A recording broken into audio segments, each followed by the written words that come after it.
बुवा कस्तो लाग्यो त यहाँ बेन्डिगोमा यो स्तूप आएर? यहाँ अब हेर्दाखेरि चाहिँ अब के छ र यहाँ जस्तो हुने बाटोमा घनघटा ठाउँ अब जङ्गलको बिचमा खासै के होला र भनेर जस्तो लागेको थियो र यहाँ आइसकेपछि एउटा यस्तो फिलिङ भयो कि साँच्चैकै बुद्धको पपुल्यारिटी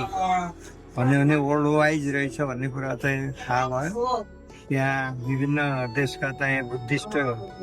लामाहरू भिक्षुहरू र विद्वानहरू धेरै भिजिट गरेको चाहिँ ठाउँ रहेछ र यहाँ चाहिँ सबभन्दा विश्वकै सबभन्दा ठुलो त्यो कालचक्र रहेछ र यो यसको बनावट पनि एकदम राम्रो लाग्यो र धेरै मानिसहरू इभन अरू रिलिजनका मान्छेहरू पनि प्रशस्त यहाँ भिजिट गरेको देखियो।